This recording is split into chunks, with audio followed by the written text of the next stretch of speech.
Hello and welcome to another episode of The Exercise Engineer.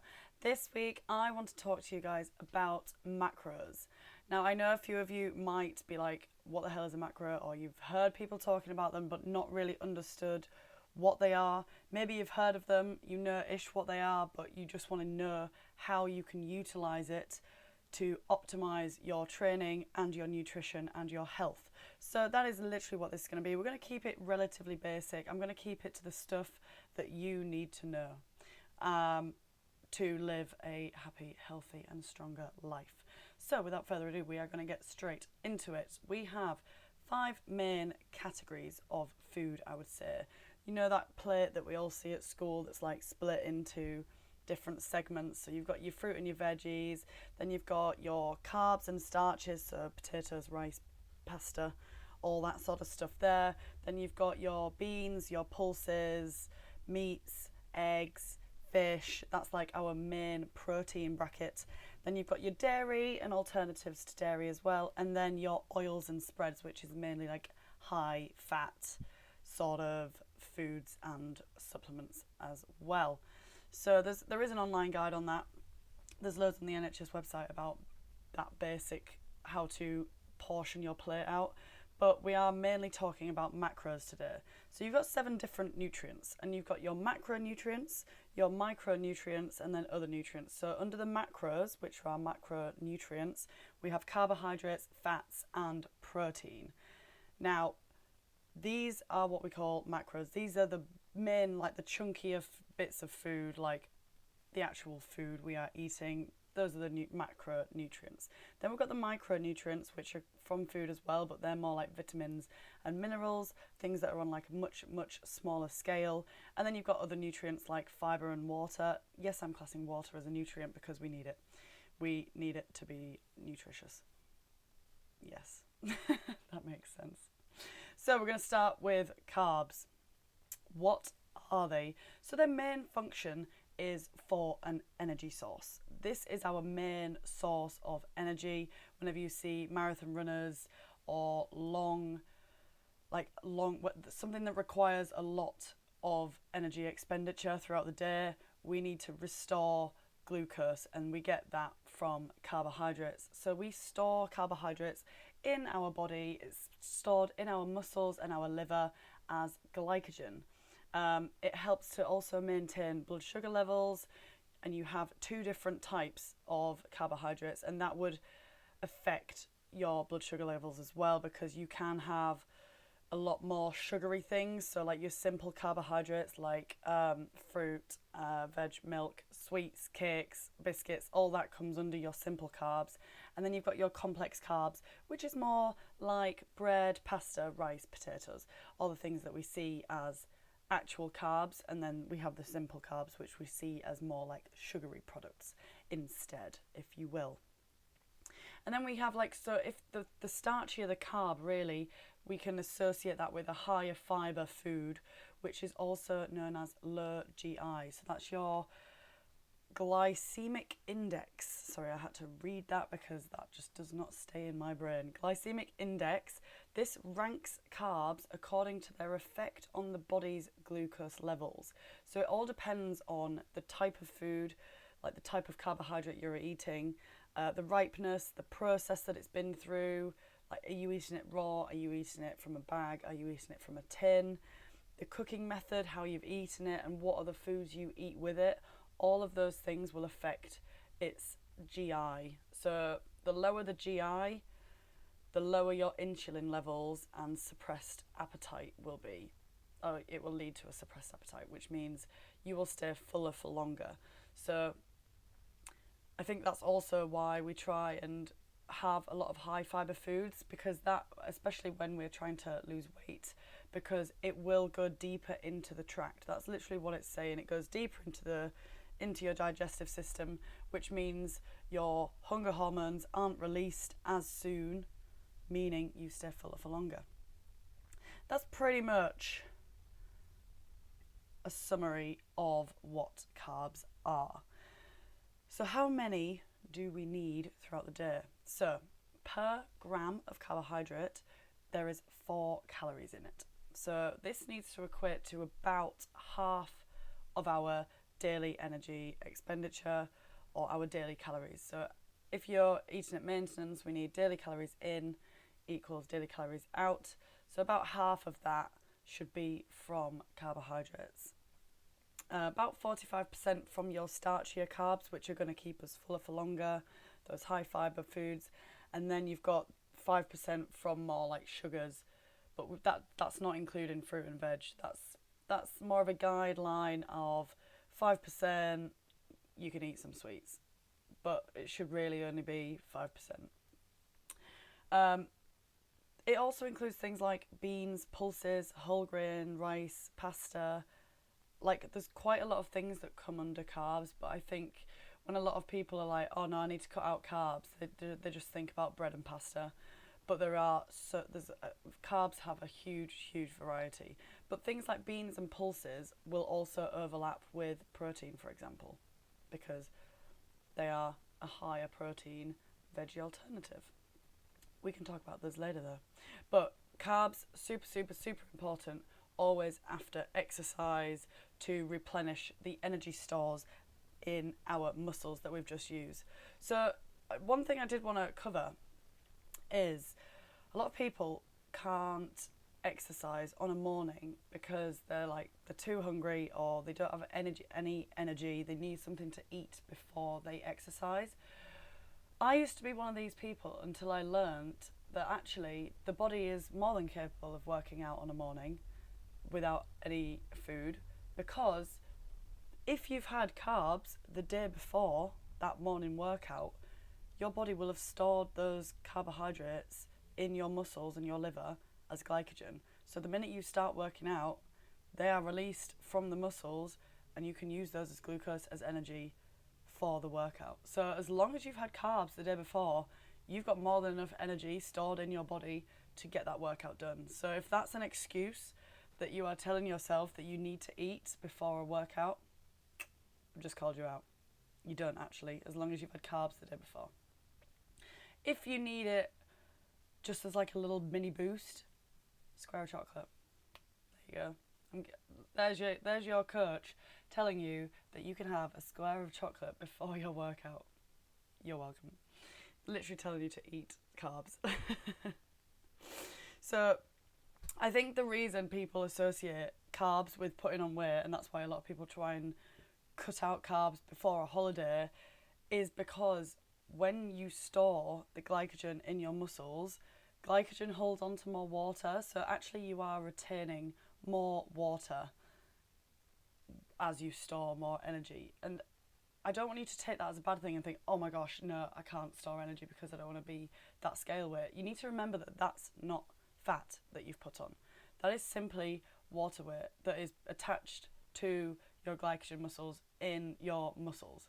And the more muscles you have, the more glycogen stores you have in your muscles, which means you can hold on to more energy. That is all that is. You can go for faster, for longer, because you have bigger muscles, because you can store more energy in them and more water. So it's a win-win situation, really. Just saying. But I know, I do understand the holding on to water feeling. Like, it can help you. It does make you feel a little bit bloated sometimes, a little bit fluffier, but you need to get over the scale weight. And this was a struggle for me for quite a while.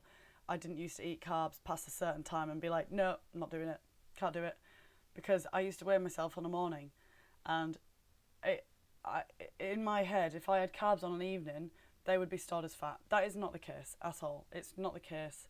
As long as your calories in is less than your calories out at the end of the day, it's realistically over an average as well. So you need to remember that's over the week. As long as you're averaging out your calories in versus calories out, that's what matters. It doesn't just reset at midnight. It doesn't quite work like that, whereas I think I used to think it did.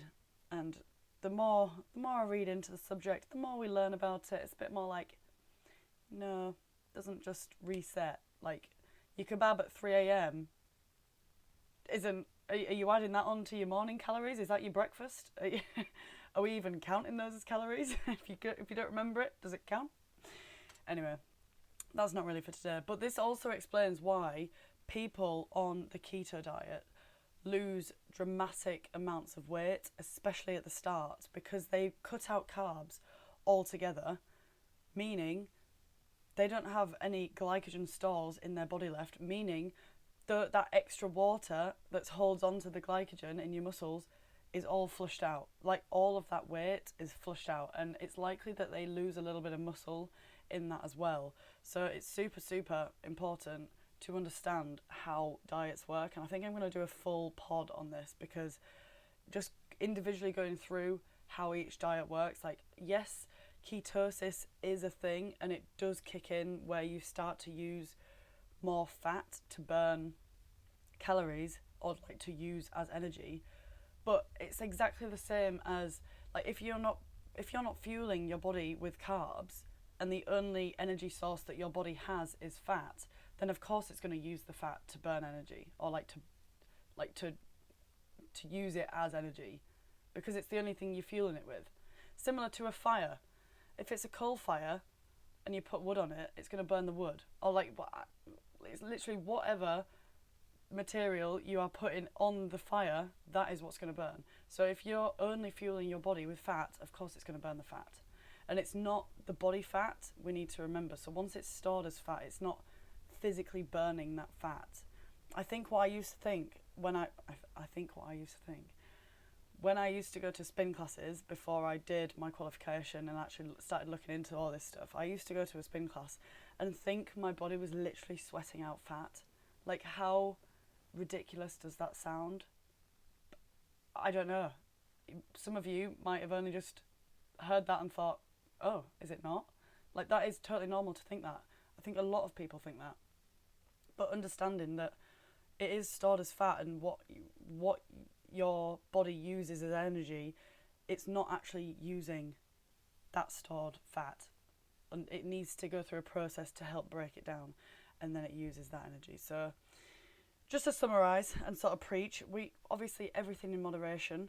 I don't believe the keto diet is for everyone. Sometimes it works. It's worked for a few people. I know quite a few people it has worked for. However, the minute you come off it, the chances are you are going to pile on a little bit of weight, if not more, because you are starting to re-eat carbs, which means your body is storing those carbs, which means your body is holding on to more water. So obviously the weight on the scales will go up, and people panic and think that's fat, but it's not. Sometimes it can be fat though, especially if you've been on a very low calorie diet and then you start to eat more calories again. Your body will start to store that if you are eating more than you are expending. Obviously, if you do overeat on carbs, it will be stored as energy. But yeah, don't blame the carbs. I think they have got a bad name. They have got a bad name. I used to cut them out because I was like, no, I can't have carbs. God forbid. No, they are a great source of fuel, especially if you want to go absolute ham on your workout. Make sure you got plenty of carbs in your body, because the more energy you've got stored in there, the more energy you can utilize in that workout. Work harder, burn more calories, and build more muscle. Mainly the workouts. If we are talking resistance workouts though, we are not doing those to burn calories. Just want to reiterate, those are there to build the muscle. All your other activities, I prefer if you did cardio outside, that's the stuff that's going to burn the calories. So that's what we need to focus on. And then post-exercise, you want high GI foods. So those are things like dried fruits, oat biscuits, rice cakes, cereal, bread, honey, fruit. All those really sugary things that are going to hit you instantly and replenish those stores as quick as possible. So yes, that's a big summary on carbs. That is the first macronutrient we are talking about today.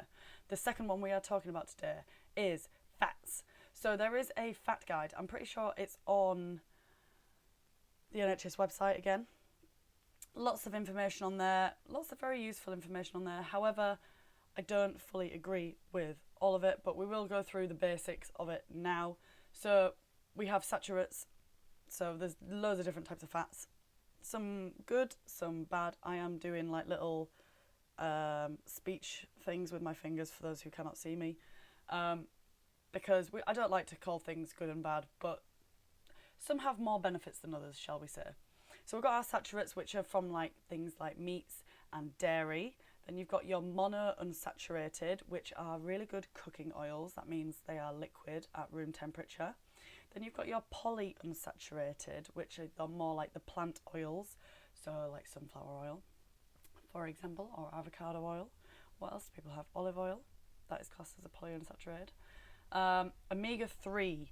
So this is where we start to look at good fats and essential fatty acids. So these are things from oily fish, nuts, soya. There are omega-3 and omega-6 in polyunsaturated, I think. Fat is not my expertise. That's why we're sticking quite basic here. I just know that omega-3 and omega-6 we get from nuts and sunflower seeds. These are the essential ones that we need, and they are really, really good for brain power and helping the brain develop as well. And then the one I definitely know is bad is trans fats, and these are things from deep fried stuff. Lots of takeaways have them, lots of ready meals, marge, fast foods, hydrogenated oils, fried foods. Just I sort of pulled a face when I said that, but it's because I think the word hydrogenate just doesn't sound natural, and it actually puts me off eating it more just saying the word hydrogenated.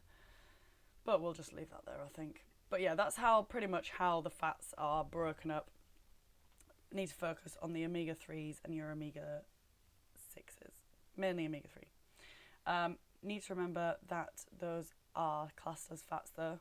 So when we think, oh yeah, I need to get loads of omega-3 in, need to remember that is still classed as a fat. So how much fat should we be eating per day? So carbohydrates had 4 calories per gram. Fats have 9 calories per gram. That's why it's so much smaller on that plate of distribution of the food. That 9%, no, not 9%, 9 calories per gram of fat, which is significantly more, and it's actually more than alcohol as well, which is about 7. This should equate, the NHS says 33% of your daily intake should be from fats, but I personally would rather fill up on things that are going to fuel me better. So yes, we need fats in our diet, very, very important. That's why they are classed as essential fatty acids. They are essential to be healthy. However, I personally, and a lot of my clients would agree, that filling your plate with a higher volume, i.e. more protein and carbs compared to higher fats on the plate, means you get to eat more, which means you're actually more satisfied at the end of the meal. You can actually eat more and get more, I suppose, more nutrients from it as well. So I personally would stick to more like 20 to 30% of your daily energy intake instead of 33. So I think mine averages about between 20 and 25, and that's absolutely fine for me. That works. But it is just making sure it works for your body, and it totally depends on what types of food you enjoy. If you love salmon and avocado, which I do, by the way, I really, really do, it's absolutely delicious. But if you're having that every day, you probably will be hitting more like the 35%, because there is such a high fat content in those foods. All very good for us, and that's why I don't give carbohydrates and fats to my clients as like a breakdown. I let you decide, because it's totally down to you, however you feel that you fuel your body the best. I think a lot of people, like I personally would choose a low fat yogurt and eat more of it, because I think that's more satisfying. Maybe, but someone else might eat the full fat yogurt and eat less of it because it's full fat, and you actually get fuller from eating more calories from the yogurt. Whereas I go for volume, some people choose higher calorie. Same. It would balance out very, very similar if you ate half the amount but had full fat.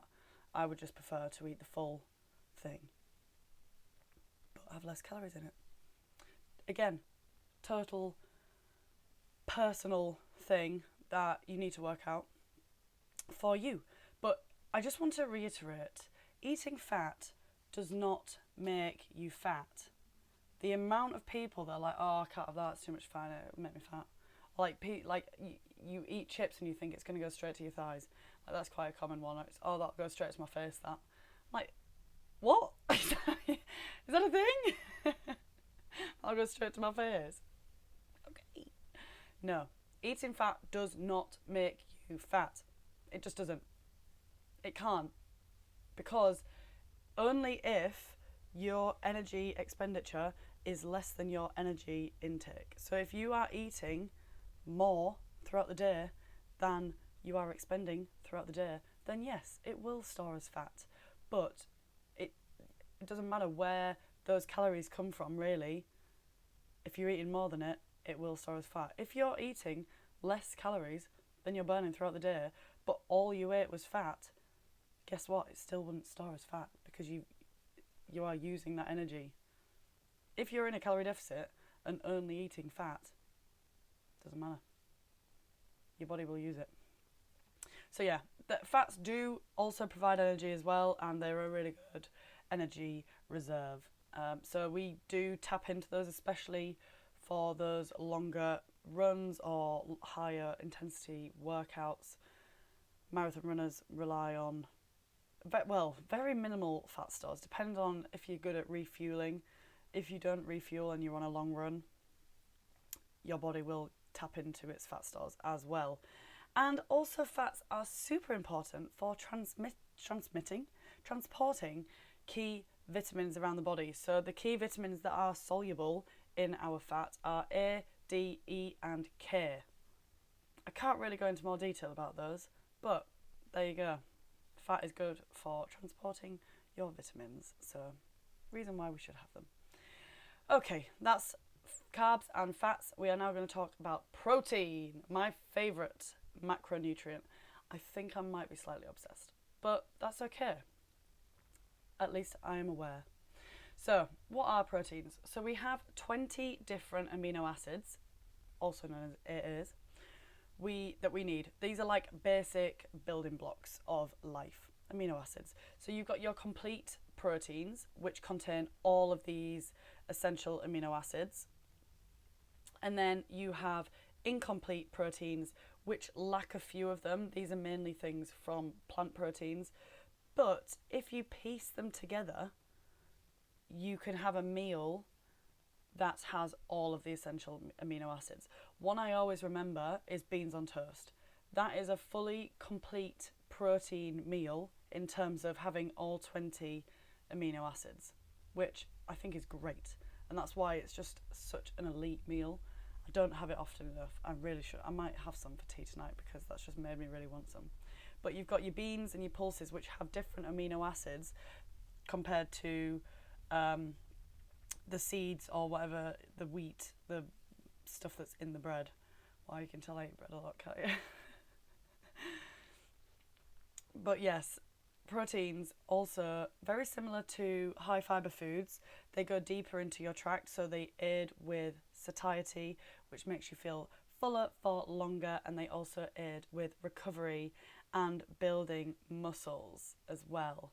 So super, super, super important for veggies and vegans and people who are trying to lose weight, because trust me, you're going to want some highly satiating foods when you go in a calorie deficit, because chances are you will get hungry.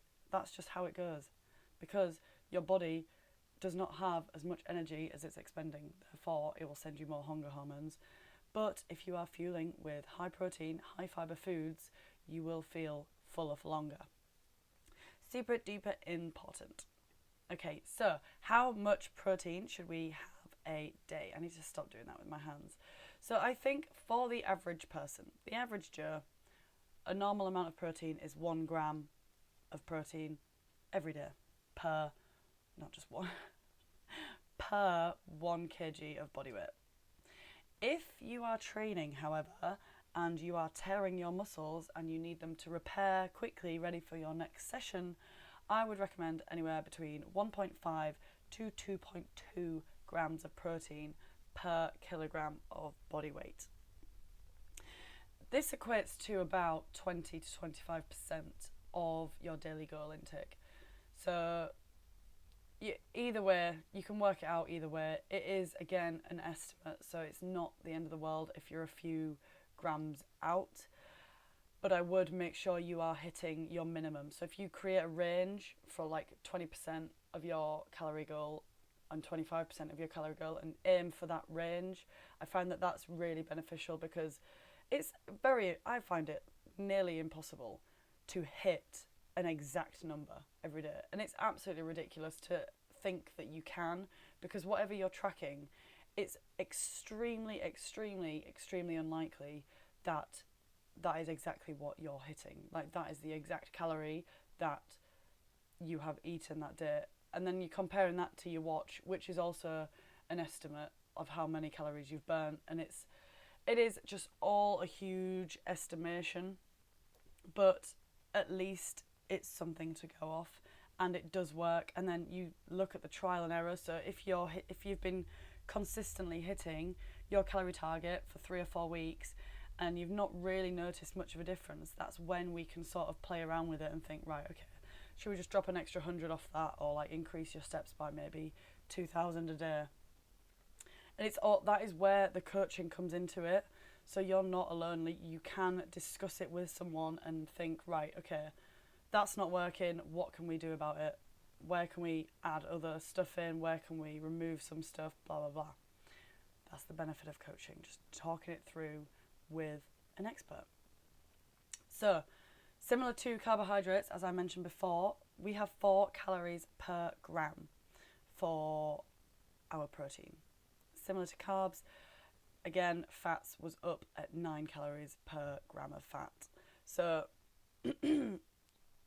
sorry. Again, if we have too much of this, it will be stored as fat because you can't use it as energy. The thing is, this is where it differs from carbohydrates. Carbohydrates we can store in our body, ready for use the next day or the day after that. Protein, we can't store. If we eat too much of it, it will just get peed out or stored as fat, depending on if you're over your calorie target for the day or not. But if we have too little protein, this is where that's why I say, as long as you're hitting your minimum, I don't mind about the max. We can pee it all out all day. Don't mind. There is no links with anything negative either. That's all been debunked because it was a crap study. Side note, no, I'm not going to go into that now. Ignore that. So, too little, you will end up having low energy. You're going to have poor resistance to infection and much, much, much longer, like prolonged recovery. So if you're not like repairing your muscles straight after your workouts, you're going to really, really struggle to get back on it the next day or the day after. Or the day after that, when it depends on your workout split. For those in my membership, we do leg day on Monday and then leg day on Thursday. So we have got 2 days in between for our legs to repair muscle-wise. And that's where the protein comes in. So we need to make sure we are eating enough protein to aid with that recovery. Yeah, so your basic, yeah. The thing is, when you work it out, it can be quite overwhelming for a lot of people to try and hit even a minimum of 100 grams of protein per day. I think the first time people start tracking and they realise they're only hitting maybe 50 grams of protein a day, it is a bit like, oh gosh, how am I going to get even more than that? But there really are so many different types of protein, and it's finding what works for you again. So milk, I always choose skimmed milk. Cheese, I always choose like low fat feta cheese. Yogurt, I always choose skyr yogurt or 0% fat Greek yogurt. Then you've got things like eggs, you've got whey protein. So these are like shakes. I have a curd with Protein Works. I think it's Lou 15. Maybe it's just Lou. Try all of them. You get like 10-15% off. Maybe it's the Exercise Engineer. Try them all. But yeah, their shakes are really, really good. I think a lot of people see them as like, I don't want a protein shake. But they're not scary at all. I have one straight after my workout. Then I don't have to worry about thinking, when am I going to actually have my meal? When am I going to get my protein in? When can I start repairing my muscles? I don't panic about it. I literally just have my protein shake, and then I usually would walk to work, and then that's where I would have my breakfast. So it's all in good hand by the time I've left, straight after the workout. And I do recommend you do that as well. It just helps the ball rolling. Just get it all going. And that's 100 calories, and you get 20 grams of protein, which is enough to spike that muscle protein synthesis, which is the repair of the muscles and the building of the muscles. Then you also have things like beans. Black beans, kidney beans, chickpeas, even baked beans are a great source of protein. Lentils, not really my fave, but they do. Peas, absolutely love peas, like just garden peas. They're a great source of plant protein. And then nuts and seeds as well. Great source of protein. Very good source of fat as well though, so beware of the high fat and extra calories. I think with portion sizes, that's where it's key. Then you've got things like your red meats, fish, poultry, seafood, all of those, and then all the newer sort of proteins like your Quorn sausages, your falafel, tofu, and other various plant protein options that are coming out. Obviously, there is so much there to choose from, and I always try and choose one of your favourite meals. Oh, actually, this leads very much into our homework. I'm going to give you some homework, guys. So I want you to aim to eat 2 grams of protein per day, obviously per kilogram of body weight, every day this week. I want you to eat a high protein source with every meal, because that is going to be the best way to get it in. That will be the most effective way, instead of you panicking later with your dinner. If you try and aim for your breakfast and your lunch and a mid-morning snack maybe to all have high protein options in, then I want you to choose 2 of your favourite meals, like 2 staple meals that you would have every week anyway. And I want you to alter them slightly to make sure your protein is hitting at least 30 or 40 grams. Like, how can you increase the protein in those favourite meals? So maybe a lasagna. That's just a classic out there, isn't it? I would add kidney beans to it. That would also pad it out. So you've got your mince and your kidney beans. So you've actually got 2 sources of protein in that. Then you could also put extra cheese in it, but make it low fat cheese or 0% fat cheese, or maybe you want to use a creme fraiche for the top, but that's 0% creme fraiche. Things like that, or maybe you want to add a little bit of low fat bacon. I am literally spouting ideas out my ass right now. That's just so random. But the way that I create my meals is I choose the protein first, choose all the veggies that go with it, and then think, do I want some extra bits with it? Like, do I want a dressing on it? Do I want that? It's always the fat that gets added last.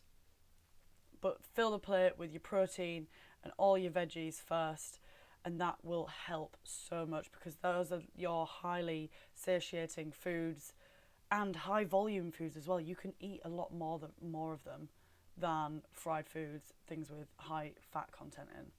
And I want you to share photos of them with me, please. I want you to send me them on Instagram at the Exercise Engineer. Tag me, put them on your stories. Tag me saying your 2 high protein meals. Put them in the group if you're part of the membership. If you want to be part of the membership, That's also in my bio or on my website. Check it out. So at the Exercise Engineer. And yeah, if you want to be coached by me, you know where I'm at.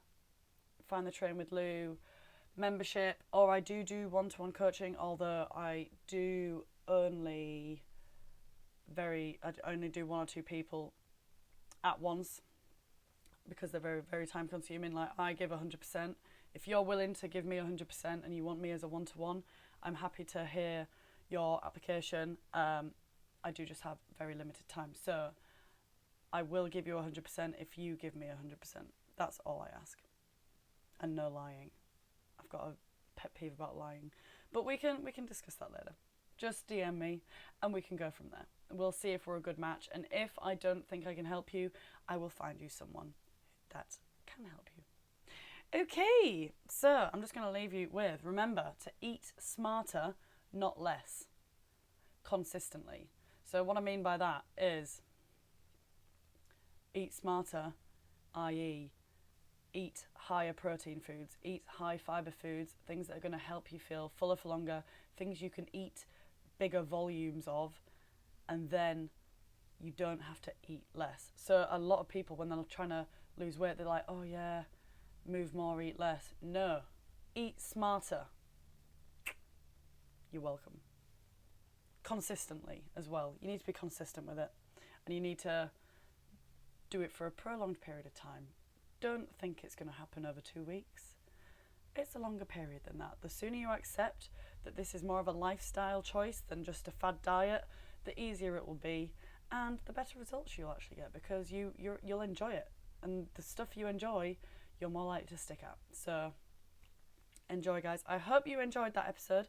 If you did, please send it on to anyone who you think finds it interesting, or someone who needs to hear this sort of stuff. And I will love you and leave you there, guys. Mwah. Bye bye.